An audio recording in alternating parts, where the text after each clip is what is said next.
2026 সালের বর্তমান পরিস্থিতি অনুযায়ী বাংলাদেশিদের জন্য দুবাই বা সংযুক্ত আরব আমিরাতের ইউএই ভিসা সম্পূর্ণ বন্ধ বা কোনো অফিসিয়াল ব্যান ঘোষণা করা না হলেও সাধারণ কর্মী ও ট্যুরিস্ট ভিসার ক্ষেত্রে অনেক কড়াকড়ি ও জটিলতা চলছে। বাস্তব চিত্র এবং 2026 সালের সর্বশেষ আপডেট নিচে বিস্তারিত দেওয়া হলো। 1. দুবাই বা আরব আমিরাতের ভিসা কি সম্পূর্ণ বন্ধ? সংযুক্ত আরব আমিরাত ইউএই সরকারের ইমিগ্রেশন বিভাগ আইসিপি বা জিডিআরএফএ থেকে বাংলাদেশিদের জন্য কোনো অফিসিয়াল বা স্থায়ী নিষেধাজ্ঞা জারি করা হয়নি। তবে 2025 সালের শেষ ভাগ এবং 2026 সালের বর্তমান সময় পর্যন্ত সাধারণ ওয়ার্ক পারমিট, কাজের ভিসা এবং ট্যুরিস্ট ভিসার অনুমোদন পাওয়ার হার বেশ কম এবং কড়া স্ক্রিনিং বা যাচাই বাছাইয়ের মধ্য দিয়ে যাচ্ছে। ইমিগ্রেশন কর্তৃপক্ষ প্রতিটি আবেদন কেস বাই কেস ব্যক্তিগতভাবে যাচাই করে অনুমোদন দিচ্ছে। তবে যাদের আগের ভালো ট্রাভেল হিস্ট্রি আছে, বড় কোনো কোম্পানির স্পন্সরশিপ আছে বা হাই প্রোফাইল দক্ষ পেশাদার যেমন ইঞ্জিনিয়ার, ডাক্তার বা আইটি বিশেষজ্ঞ, তাদের ভিসা হচ্ছে। 2026 সালে ওয়ার্ক ভিসা ও নবায়নের রিনিউয়াল নতুন নিয়ম। আপনি যদি অলরেডি দুবাইতে থাকেন কিংবা নতুন ভিসার চেষ্টা করেন, তবে 2026 সালের এই নতুন নিয়মগুলো জানা জরুরি। ভিসা নবায়নে ট্রাফিক জরিমানা নতুন নিয়ম।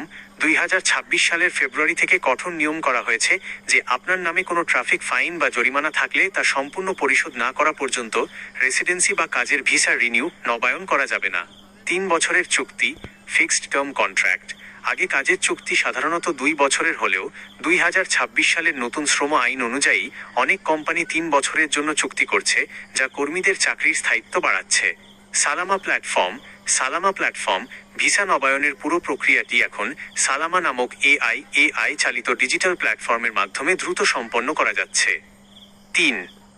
সাধারণ ট্যুরিস্ট বা ভিজিট ভিসা আপডেট। সাধারণ ট্যুরিস্টদের ক্ষেত্রে রিজেকশন বা ভিসা বাতিল হওয়ার হার বর্তমানে কিছুটা বেশি।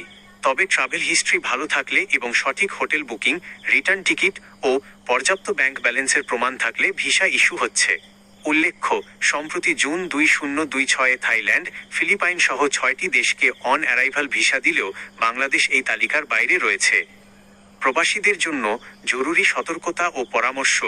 যেহেতু সাধারণ ভিসার অনুমোদন কিছুটা সীমিত, তাই এই সুযোগে কিছু অসাধু দালাল বা এজেন্সি 100% ভিসা হবে বা ফ্রি ভিসারও নামে বড় অঙ্কের টাকা হাতিয়ে নেওয়ার চেষ্টা করছে। কোনো দালালকে টাকা দেওয়ার আগে কোম্পানির অফিসিয়াল অফার লেটার এবং ভিসার সত্যতা দুবাই ইমিগ্রেশনের অফিসিয়াল ওয়েবসাইট smartservices.icp.gov.ae এর লিঙ্ক অথবা জিডিআরএফএ দুবাই পোর্টাল থেকে নিজে যাচাই করে নিন। যারা অলরেডি আমিরাতে আছেন, তারা যে কোনো আইনি জটিলতা বা ওভারস্টে, ভিসার মেয়াদ শেষ হওয়া এড়িয়ে চলুন, কারণ বর্তমান নিয়মে আইন ভঙ্গকারীদের সরাসরি ব্ল্যাকলিস্ট করা হচ্ছে।